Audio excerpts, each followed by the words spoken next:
Here's Ari Melber's reaction to the last 72, 96 hours. Watch. Here's how the New York Times put it.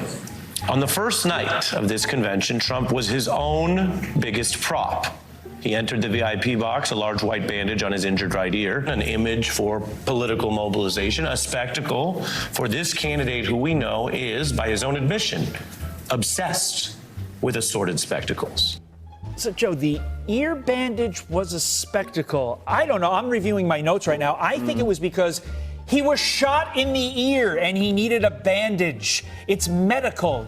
You hear the way Ari Melber put that? His injured right ear, as sick as he is. Go to hell, Ari Melber, quite frankly. What's going on, guys? So we got to react to this MSDNC reporter getting totally obliterated. Okay, so this clip has gone viral. I am not sure exactly what happens in this video, but I know that when you're talking about MSDNC, aka MSNBC, that you were talking about some extremely diluted, radical leftist propagandists. So I'm sure that is going to be glorious, especially with Donald Trump Jr. just having his father nearly killed, nearly assassinated, and you still got these folks on this fake news media network still trying to peddle the lies and same narrative as they always were, much of which is probably the reason why this assassination attempt occurred. So these people quite literally have blood on their hands and they're still pushing propaganda.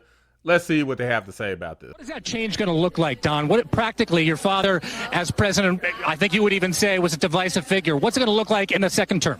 I don't think he was a divisive figure at all. I think the media created divisiveness around him. They lied about Russia collusion. They said he was a traitor. They went after him in every which way possible.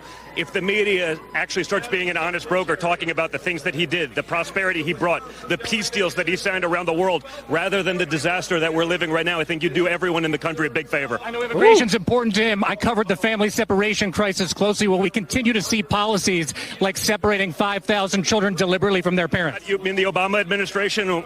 You know they didn't do that, sir. Okay, sure. Will there be a second family separation policy? It's MSDNC, so I expect nothing less from you clowns. Even today, even 48 hours later, you couldn't wait. You couldn't wait with your lies and with your nonsense. So just get out of here. What is that? I mean, like, guys, the picture that circulated, I mean, it should be self-explanatory these days, but I will say this for anybody who doesn't know. There was pictures that were circulating with children in cages during the Trump administration. They were actually taken during the Obama administration. Obama built the cages. That's number one. Obama separated. I'm the one that did a presidential order bringing the parents together. Okay, so this wasn't a Donald Trump is a big meanie, okay, and he is separating kids from their parents. This was something that technically was kind of always being done, but it just so happens that you didn't see this stuff on camera because you didn't have things like social media easily propagating. You didn't have a lot of the news media really sharing these stories. It wasn't nearly as divisive back then, but the kids in cages thing specifically was an Obama administration thing. And I love how Don Jr. just kind of, get the hell out of here to this whack freaking reporter. Now, unfortunately, I got to get into a little bit more of MSDNC because they're trying to both sides us to death, which is what all the radical leftists try to do. Basically, if anything happens that appears to be from the right that's negative, then they want to call it right-wing extremism and, of course, white supremacy if they happen to be white, even if there's nothing race-based about it. That's just kind of how these radical leftists and fake news propagandists work. However, if there's political violence from the left, even an assassination attempt on the former and future president of the United States, these people just kind of want to both sides us to death and don't want to use terms like left-wing extremism. They don't want to put any sort of damage to the brand of the left whatsoever in the airways, even though it's plain and clear and obvious that not only did you have somebody who nearly successfully killed the president, he shot him. He literally has a piece of his ear missing, and you have plenty of people out here advocating for it, like Jack Black, for example, or at least Jack Black's friend at this particular engagement. Don't miss Trump next time.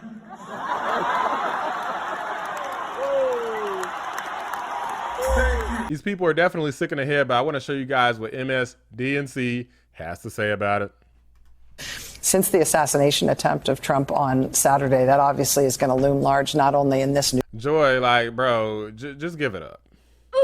I know y'all haven't heard the video yet. Y'all know what I'm talking about, right? This hair, like, bro.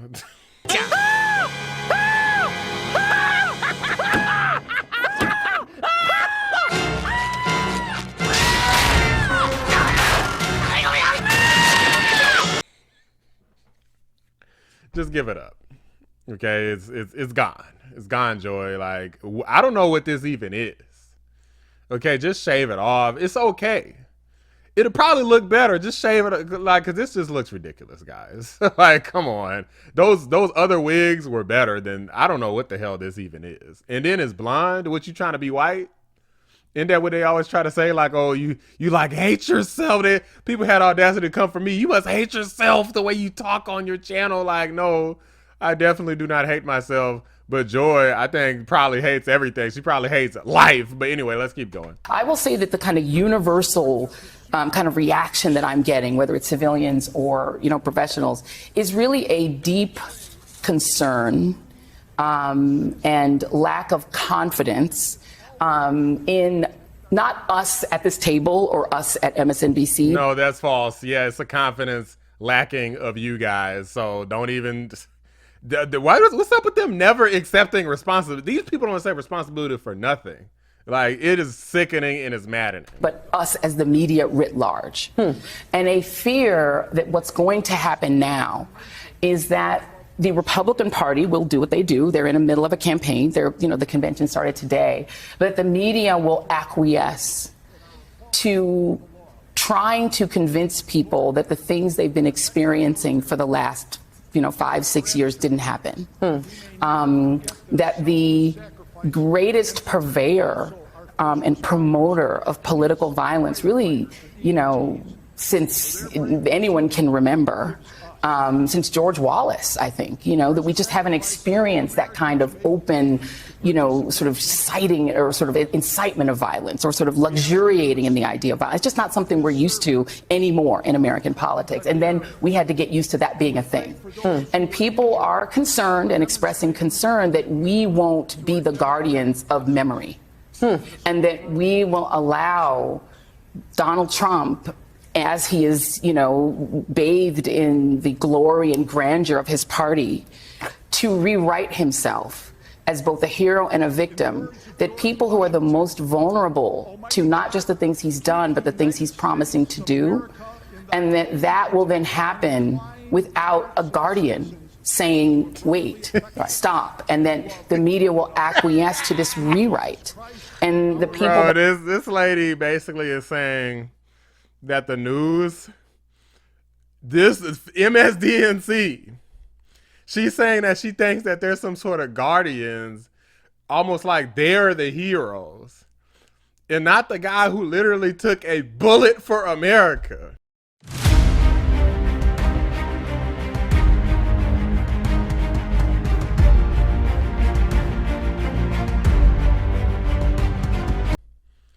I mean, he didn't like willingly jump in the way of the bullet, but Donald Trump always knows that he is at risk of a possibility of something like this happening, right? So it's a risk that you take. A lot of people know, a lot of people choose not to get into stuff like politics because they know that people might just run up to them and attack them, try to stab them. They could try to do anything. Dave Chappelle was attacked on stage, for those who remember that.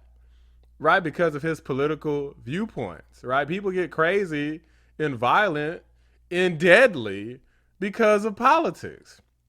In MSDNC, they're not taking no accountability for nothing at all. These people it's literally making me sick to even watch this lady talk, because basically she's saying, well, now I'm sad because they're going to look at Trump as a hero and they're going to feel sorry for Trump now. And we're not going to really be able to say anything because we're going to look like the bad guys now. Like, hello, wake up, lady. This dude almost died. He almost died. This isn't some game like, oh, we can't play our stupid games anymore because Trump almost died. Exactly. You can't play these stupid games because that's what it leads to. Death. The same thing that you accuse Trump of doing. You freaking idiots have been doing the same damn thing the entire time, and you have no accountability for it. It makes me sick. You're sick people.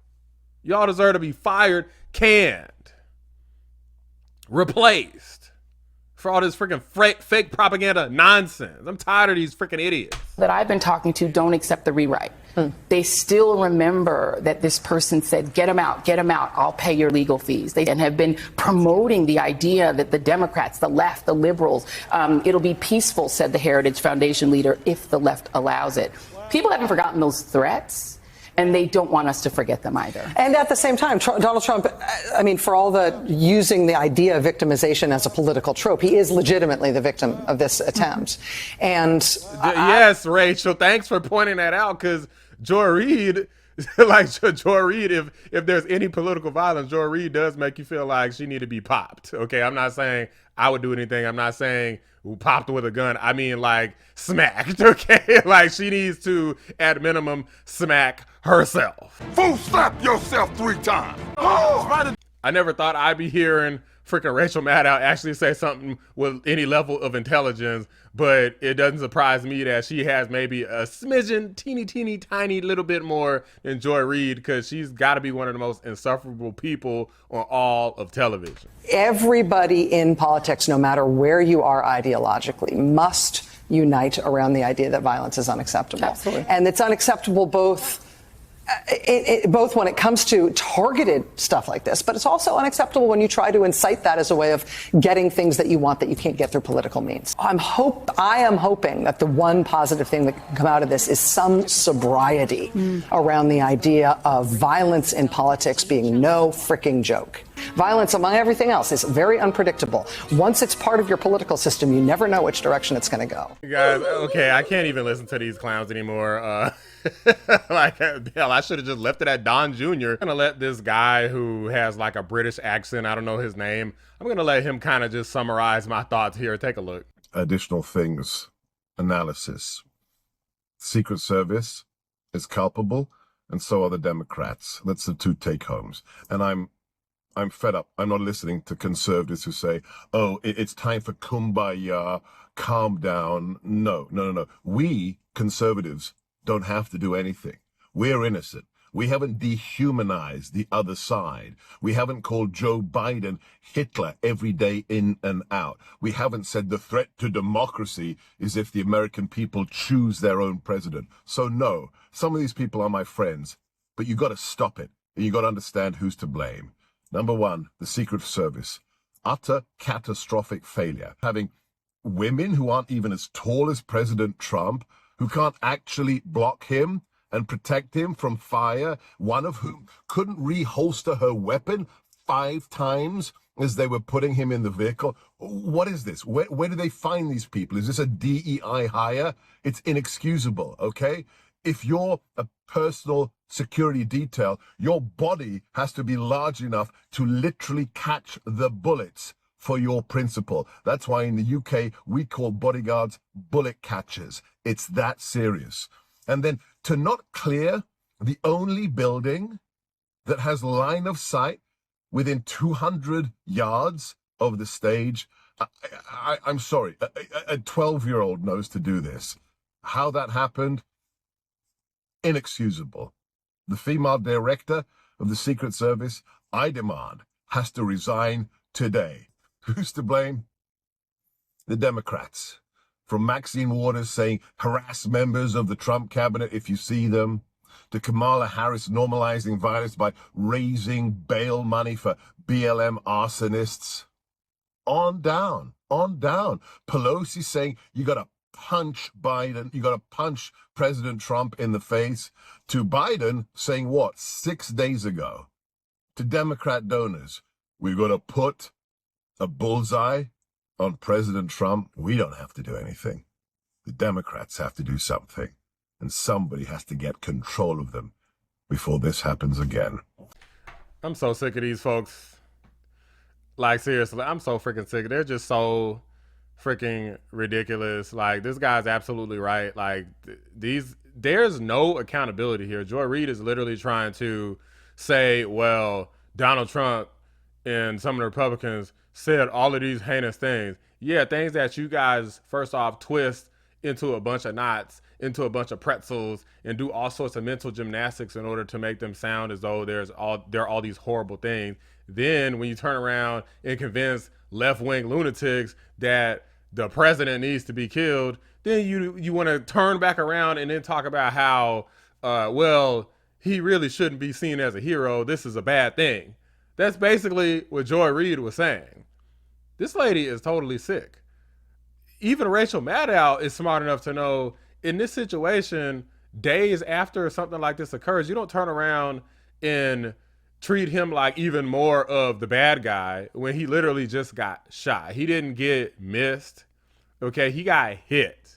They took off part of this man's ear. I'm pretty sure he's not going to be able to grow this back. He's going to be probably deformed for the rest of his life. I don't know what you can do to do ear repair, but I'm pretty sure it looked like they got him pretty damn good. So I don't think they're going to be able to repair this to where he looks like he did before. And his dum-dum is talking about words that these propagandists make up and twist and contort themselves. It's so freaking maddening. It's sick as hell. Ain't none of y'all been shot at. Joe Biden hasn't been shot at. So what the hell are you even talking about? Joy Reid needs to just shut the fuck up. Like, I'm so serious right now. These people make me so freaking sick, man. But anyway, Don Jr. did his damn thing, tearing these people apart. Nobody needs to respect them. And for the record, Joy, I think you're wrong. I definitely think that specifically you have been called out by name specifically. Joy Reid is one of the worst television news anchors, whatever the hell title she has. She's one of the worst that exists, maybe the worst that exists on the entire planet. And all of MSDNC needs to be freaking shut down for all of this propaganda that promotes political violence that nearly got the former and future president of the United States killed. All of the other folks in the fake news is one thing, but MSDNC is the worst that there is on this entire planet. Don Jr. knows it. All of the viewers on this channel know it. I would say the majority of even the United States and the world knows it. So don't try to play like they wasn't talking about your ass. That's exactly who we was talking about. You're sorry, but let me know what you guys think. Drop a like on the video. Subscribe to the channel if you're new. I appreciate you watching the Black Anomaly Rising channel. I'm out. It's MSDNC, so I expect nothing less from you clowns. Even today, even 48 hours later, you couldn't wait. You couldn't wait with your lies and with your nonsense. So just get out of here.